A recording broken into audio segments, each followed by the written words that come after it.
За юуны өмнө Монголын тогтвортой хөгжил нийгмийн хариуцлагын зөвлөлийн хамт олондоо түүхт 10 жилийн баярын мэндийг хүргье. За энэ зөвлөлтөд сэтгүүлчид хэрхэн яаж холбогдсон бэ гэдэг жижигхэн түүхийг би энэ хэсэгт одоо ярихыг хүсэж байна. За Араб руу Монгол улсаас нэг 10 сэтгүүлч бол Эрдсийн форумыг сурвалжлагаар 2024 оны 1 сард за 13-наас 17-ны өдөр бол ажиллаад ирсэн байдаг. За энэ форумд явахын өмнө бид нарыг одоо 1 жилийн хугацаанд чухал ашигт малтмал гэж юу юм бэ гэсэн сэдвийн хүрээнд одоо сургалт өгөх, за сэтгүүл зүйн материал бэлдүүлэх ийм чадахжуулах үйл ажиллагаа бол явагдсан байдаг. Энэ ажлыг бол Монголын тогтвортой хөгжил нийгмийн хариуцлагын зөвлөл бол удирдан гардаж зохион байгуулж явуулсан байдаг юм а.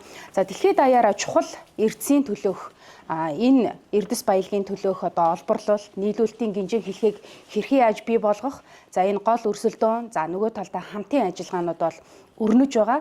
За гэтэл Монгол улс зөвхөн одоо нүүрс зис гэсэн эрдсүүдийг ярьдаг, чухал ашигт малтмал гэдэг ойлголтын талаарх одоо мэдээлэл хомс байсан юм. За тэгвэл энэ томилолт сэтгүүлчдийг чадахжуулах үйл ажиллагааг явуулсны хүрээнд бол одоо Google дээр үзэх юм бол цөөнгүй материалууд монгол хэл дээр бол гарсан байгаа. За өнгөрсөн 2024 оны 1 сарыг ухраагаад бодох юм бол Монгол улсад гадаа жигсаал болчихсон халзан бүрэгдээ төсөлтөөр гэхэд Ховд аймагт тухайн төслийг нэг чулуугаар шийдээд хөөж гаргаж байсан ч гэдэг юм уу.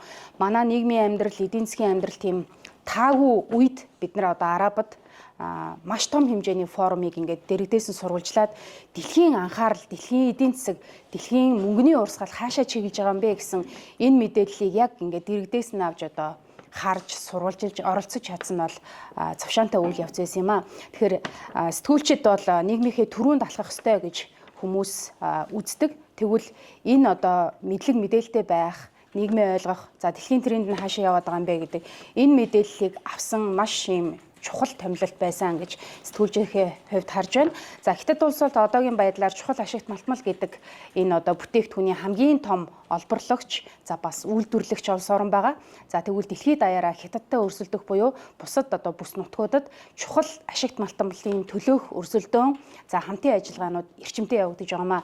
За энэ форумын араас Монгол улс одоо хуучнаар Монгол Рос Цэвэдмэд гэсэн төрийн өмчит үйлдвэрийн газар бол нэрийг нь өөрчлөөд чухал ашигт малтмалын чиглэлээр үйл ажиллагаа явуулна гэж одоо бодлого үйл ажиллагааг нь бол чиглүүлсэн нь одоо анхны алхам байсан болов уу гэж харж байгаа. За гэхдээ чухал ашигт малтмалыг аль минералыг ойлгох юм, за аль хэсэгт нь олборлолт үйл ажиллагаа, хайгуул судалгаагаа эхлүүлэх вэ гэдэг олон тулгамдсан шийдвэрлэх ёстой бидний одоо хоцорч яваа ийм асуудал байгаа.